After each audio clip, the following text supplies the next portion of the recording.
Hello friend, question mark आज आपके लिए लाया है सेल वॉल। आज हम पढ़ेंगे सेल वॉल के बारे में और सेल वॉल से जुड़ी सारे क्वेश्चन यहाँ पे सॉल्व होंगे। तो चलते हैं अपने क्वेश्चन की तरफ या फिर सेल वॉल की तरफ। तो फ्रेंड, ये जो फिगर है ये सेल वॉल का है। ये पूरा जो फिगर है सेल वॉल है, इसे हम बोलते हैं सेल वॉल। और सेल वॉल होता क्या है, देखिए, कोशिका भित्ति, सेल वॉल कोशिका भित्ति को कहते हैं। तो सबसे सेल का बाहरी आवरण होता है उसे हम सेल वॉल बोलते हैं।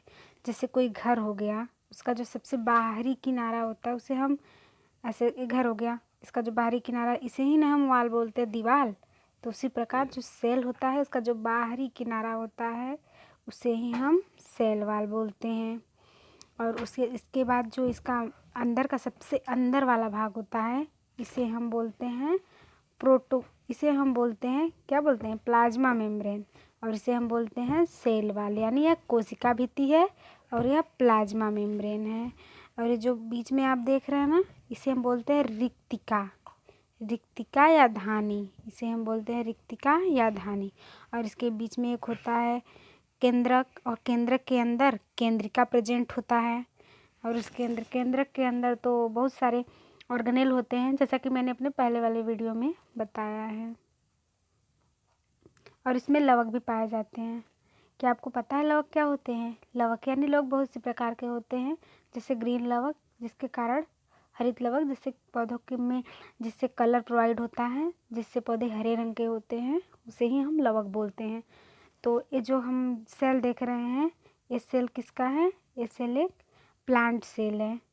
और एनिमल सेल में रिक्तिका प्रेजेंट नहीं होता और सेल वॉल भी प्रेजेंट नहीं होता है, यानी एनिमल सेल में सेल वॉल नहीं पाया जाता। तो चलते अपने पॉइंट्स की तरफ। तुम्हारा पहला पॉइंट क्या है? यह पादप कोशिका की सबसे बाहर झिल्ली जंतु कोशिका में अनुपस्थित रहती है। यह जो सेल वॉल होता है वह पादप सेल का, यानी जो प्लांट सेल होता है उसका सबसे बाहरी आवरण होता है। उसे वो जो कि जंतु कोशिका में अनुपस्थित होता है, जंतु कोशिका में नहीं पाया जाता, यह केवल पादप या फिर प्लांट कोशिका में पाया जाता है। चलते अपने दूसरे पॉइंट की तरफ। यह सख्त, मजबूत, मोटी अजीवित संरचना है। यह सख्त होता है, बहुत ही मजबूत होता है तथा मोटी होती है।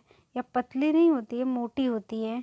और तथा यह सेलुलोज की बनी होती है, यानी ये जिस चीज़ की बनी होती है उसे हम सेलुलोज बोलते हैं। और कोशिकाएं मध्य भित्ति द्वारा एक दूसरे से जुड़ी रहती हैं।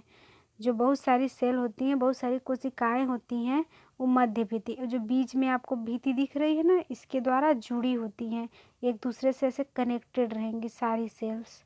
ये नहीं कि एक यहाँ पे है तो एक यहाँ रहेगी, नहीं, सारी सेल एक दूसरे से ऐसे कनेक्ट रहेंगे। और कोशिका भित्ति के कार्य देखेंगे हम कि कोशिका भित्ति के कार्य कौन कौन से होते हैं।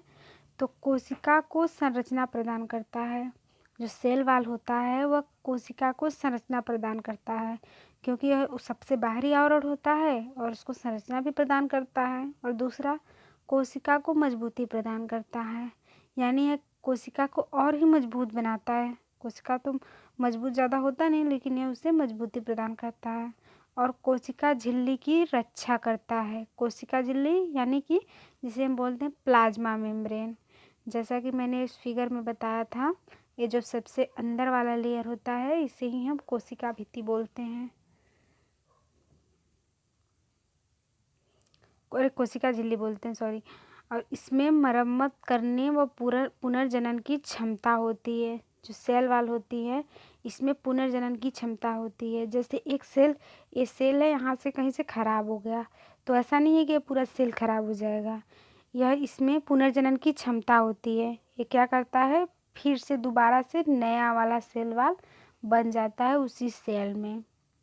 तो फ्रेंड, आज का वीडियो यदि आपको अच्छा लगा हो तो लाइक एंड सब्सक्राइब करें, और सारे वीडियो पहले वाला देखने के लिए डिस्क्रिप्शन बॉक्स में जाएं और लिंक देखकर सारे वीडियो को देख लें।